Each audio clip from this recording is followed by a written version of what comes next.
This is Mike Fry, and you are listening to the We Fucking Told You So podcast. Today is March 24, 2025, and today's installment is titled Sanders and AOC Are the Future of the Democratic Party That the Current Leadership Keeps Running Away From.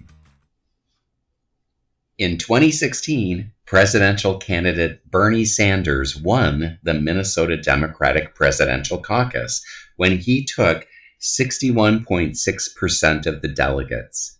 Hillary Clinton, on the other hand, won a paltry 38.4% after a brutal campaign where Clinton smeared Sanders with a string of swift boat-style lies. And statements about Sanders were not the only lies Clinton got caught telling during the campaign.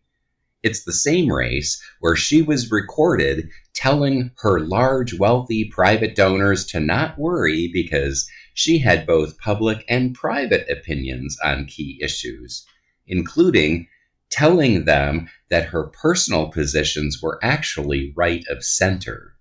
Unfortunately, the untruths told by Clinton about Sanders were many and repeated often. She lied about his record, spread conservative BS about him only renaming a couple of post offices.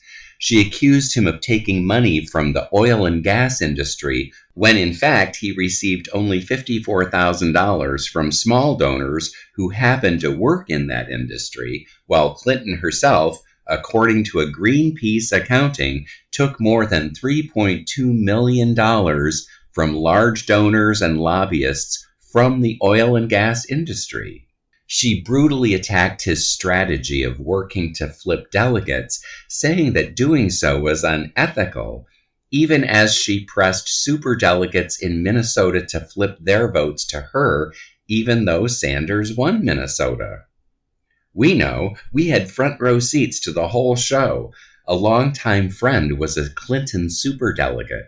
We had the privilege of watching our so-called friend go on all the weekend talk shows to chastise Sanders by saying, "Delegates need to follow the vote of the state."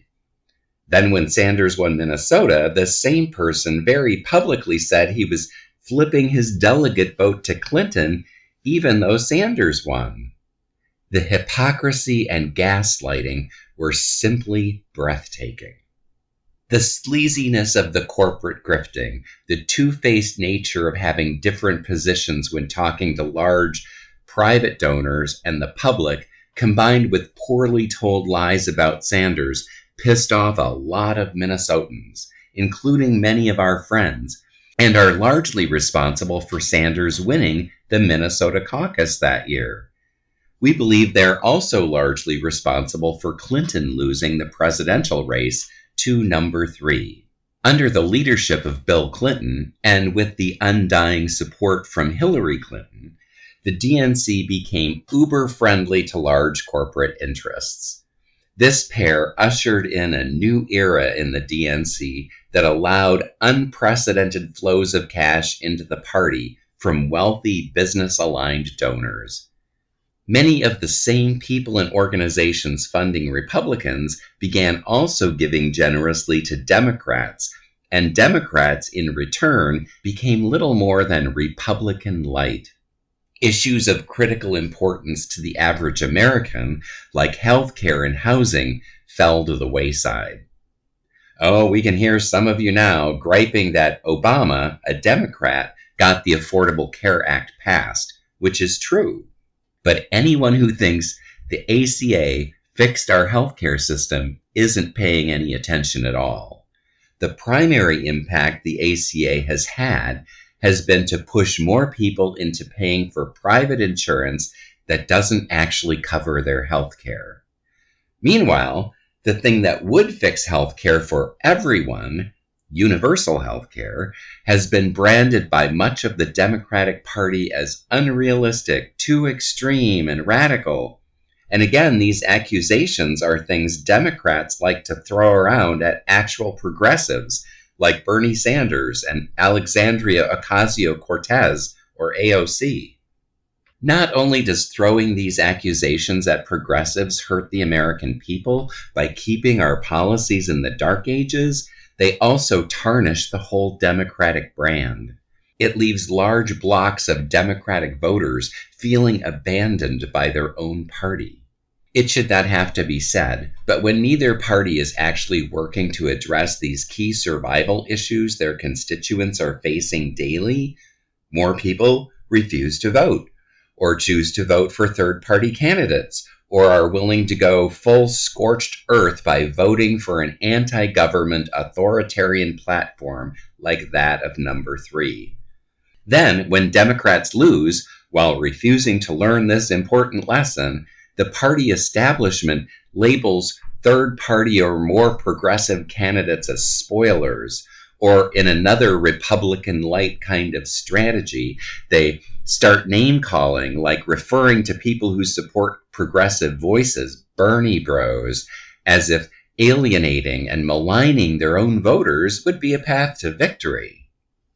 According to the DNC version of the story, Clinton didn't lose to Felon 47 because of the party's own money-grubbing, bad policy choices, or tone deafness to their own constituents, or any of their other failings. No, in their view, Clinton lost to the third Antichrist of Nostradamus because Bernie bros, who they mercilessly attacked and smeared for months, didn't vote the way they were told to. Fast forward from then to now, and Democratic leadership still hasn't learned the lesson. Case in point, 10 Democrats, including Chuck Schumer, just voted in the Senate to support a funding bill written solely by Republicans that empowers the current administration with more control in its efforts to dismantle our entire government. Meanwhile, they're doing nearly nothing to stop the current administration from taking a wrecking ball to virtually every department, and the small things they are doing, like suing to try to stop him, have been ineffectual because number 3 has little interest in playing by any of the rules.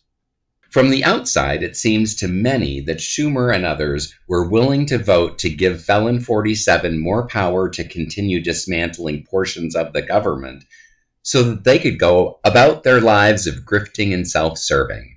Schumer himself had a book tour to get to.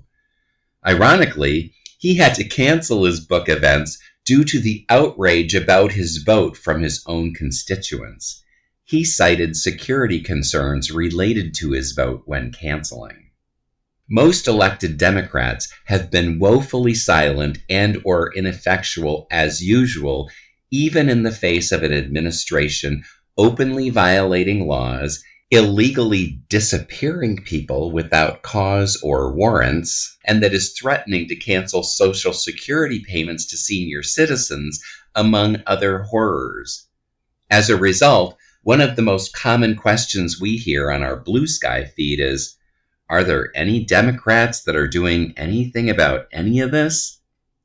This sentiment has been echoed in town halls with Democratic members of Congress all over the country. As a matter of fact, some are doing something.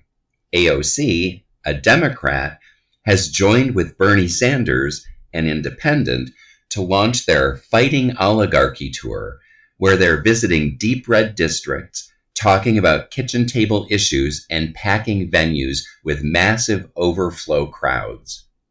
It's the kind of thing Democratic leadership should be doing, but won't. They're advocating policies the Democratic leadership should be promoting, but don't. Instead of getting behind this duo, party leadership has done their usual. Either sit silently on the sidelines, or even begin throwing stones by resurrecting the old lies told about Sanders during the 2016 campaign. Said another way, Democratic Party leadership basically refuses to actually lead, and then when others step up to fill the leadership gap, they try to take the wind out of their sails, then sit back and wonder why the party is so unpopular. Then they sit back at the DNC and ineffectually cogitate about leadership strategy and messaging. It's as if the DNC is afraid of the popularity of progressive policies that are even popular with Republican voters in deep red communities, as Sanders and AOC are proving in venue after venue. It's as if they care more about what their donors want than they care about what their voters want or need. If democracy is going to survive in the USA, it's going to require a groundswell of energy from the voting public. The only path forward for Democrats with any chance of success is to embrace the energy and messaging coming from these progressive voices. So far, the DNC seems incapable or unwilling of doing that.